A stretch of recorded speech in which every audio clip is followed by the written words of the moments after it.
Hey, welcome back, everyone. I am Brian. You are Chords and Notes Nation. You have been invited into my living room to have a seat. We're going to watch this brand new Dream Theater video together. This is called Night Terror. At the time I'm recording this was released 10 hours ago.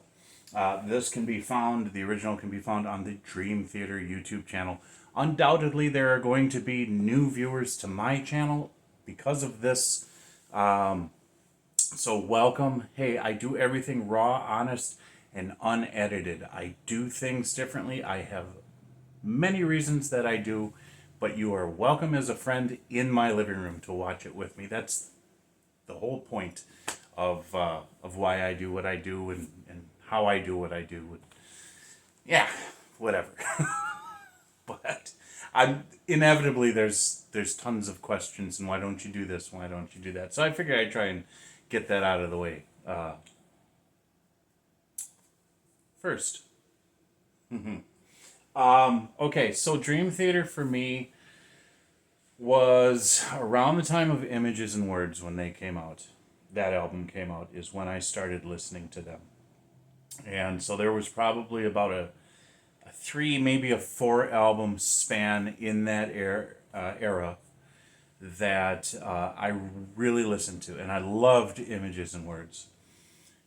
And then for me, it got to become a little too much. Okay. And I think,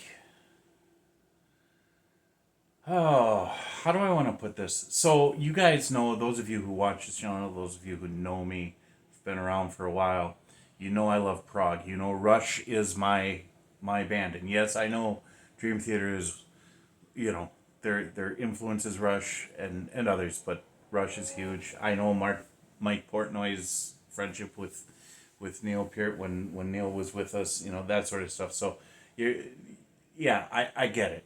And that's kind of why I got into them. But there was a certain level of, it was just like they were trying to show us in every song, like, everything that they could do.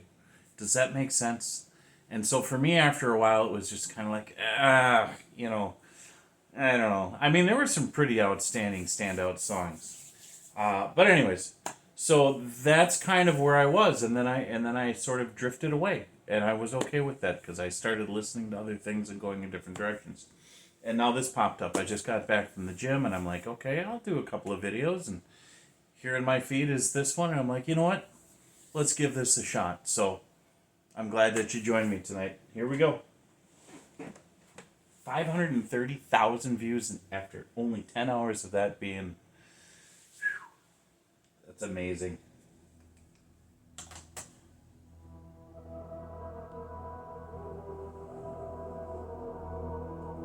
John Mayung.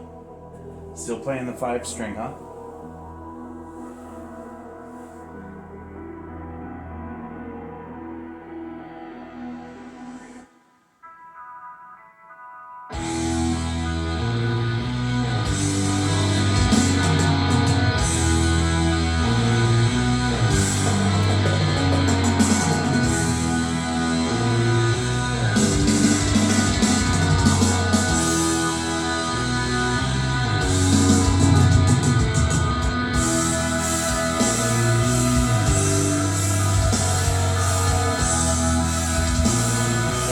Nice, slow, kind of like funeral dirge kind of riff.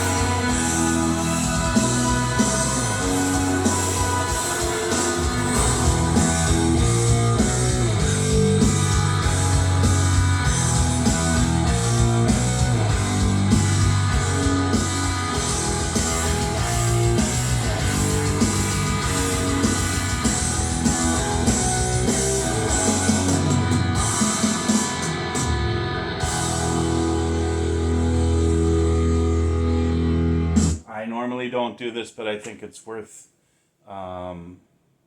doing at this point. Is just saying I love how that introduction was set up.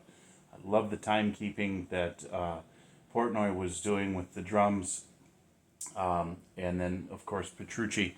Obviously, he's one of the best of our time. But his that riff was like a funeral dirge, and it was slow and marching and ominous, and and just really setting the tone. And then you had a bit of a dissonant feel with the keys. I really appreciated that intro.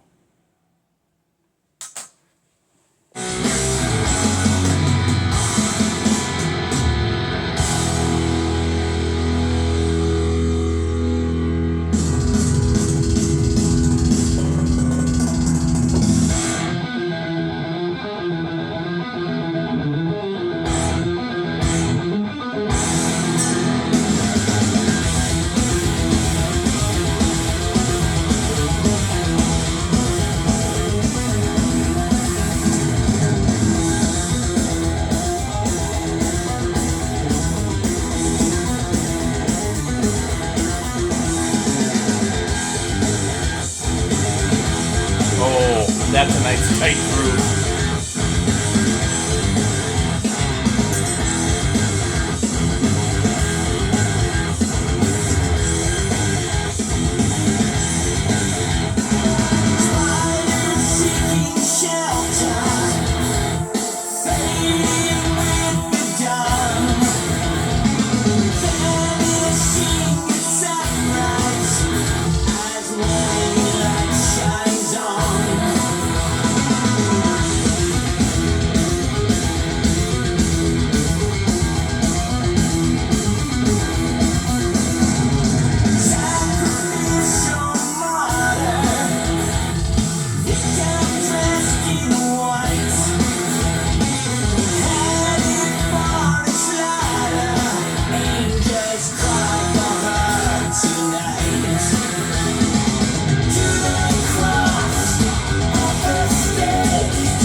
That's just a killer riff.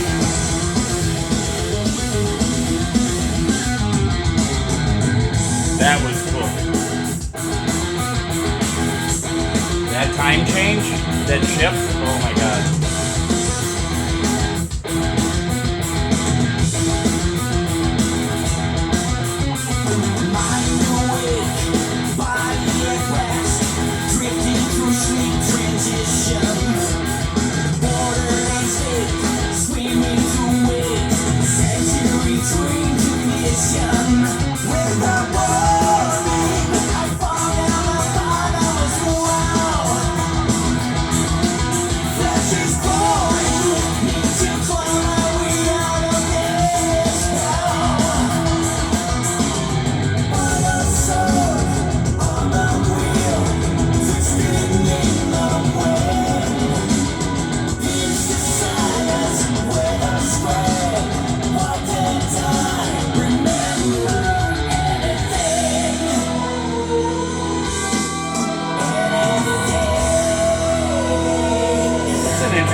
That was sick.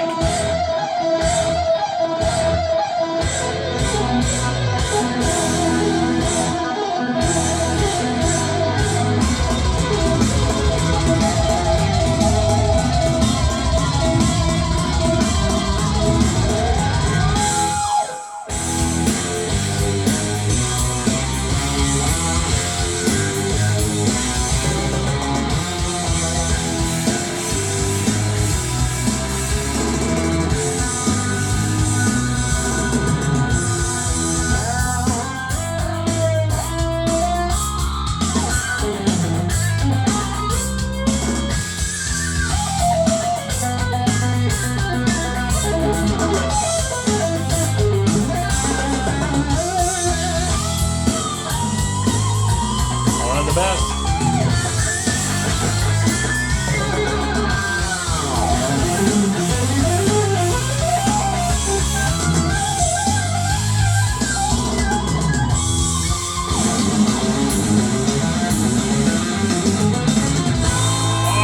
Oh, that was.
There you have it. There they are, staring you down. What do you think?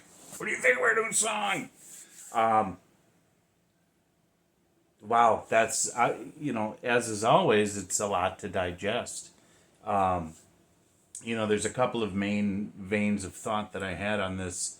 Is first of all, any of these well accomplished progressive bands, whether it be in progressive rock or progressive metal, they're probably, as far as humans are concerned, masters of time, because the way they're able to disguise those time shifts, sometimes intentionally you're going to feel it, sometimes intentionally you're not going to feel it. There was a part of the song where the drums and the guitar, the instruments were grooving for a few seconds, and then James LaBrie started singing over that, and I kind of got lost at who was keeping the time, because it sounded like he was a little bit, maybe he was off time, and then it was like, no, no, no, that sounds right, and then no, well, maybe it was the drums or maybe it was the guitar. There was something going on there in that dynamic which was intentional, that really gave it that unsettling shift of not being able to have that grasp of time, and I think that's, I mean, name of the song, Night Terror, right? So it gives this unsettled feeling, and that's what night terrors are. And so that also, all of these dynamics that they used in this song, first of all, I got to say, in comparison to what I used to listen to of theirs, this was number one, it was a lot more. Uh, there's more maturity in their playing. It's not just, look what I can do, and each one shows off. There is a lot going on for certain, but it's much more restrained. Okay, at least it just feels like restrained, right? There's like 12 million notes in this song. But the way that they do it is it's just all about the feel for me, and I felt like the other part is they're still doing what they do, and that is kind of showing us what they can do, each one. You know what I mean? So that's there, but it just seems more mature, more restrained. I'll be honest with you guys. Was never really a huge fan of James LeBrie's vocals. Not that I mean he can. I can't. He can. You know what I'm saying? But there's something in the tonality and how he sings that just never really. I never really got comfortable with. But I'm not knocking his ability to sing. It's just something. It's a personal thing on my part. Like not against him. It's just trying to find this fit of being comfortable with his voice. But you know that keyboard player. Now, when I was listening to them, is it Kevin Moore? Yeah, it was Kevin Moore. Was a keyboard player. Is he the guy who replaced him, and he's been with them ever since, or has there been others? You let me know. Again, he did a marvelous job too, and Dream Theater always had that interplay between keys and the guitar too. So when they were kind of following each other in the musical interludes, it was nice to hear that, and of course John Mayung just holding it down with the bass. What can I say? I mean, we know that all of them are top notch, and this was a very good, very very good song. It's one that because of its length and all of the really cool rhythmic sections and all the different dynamic shifts that they did in this song, it's definitely worth listening to more than once, and I definitely will. So there you go. Well, guys, thank you so much for joining me. I do appreciate it. The description box below will show you ways to follow me outside of this channel, where you can find my merchandise, my Patreon, and if you wish to contribute to the channel, there are ways to do that as well. Comments, please keep them civil, because we need more of that, don't we? All right, God bless you. Jesus loves you. I will talk to you later.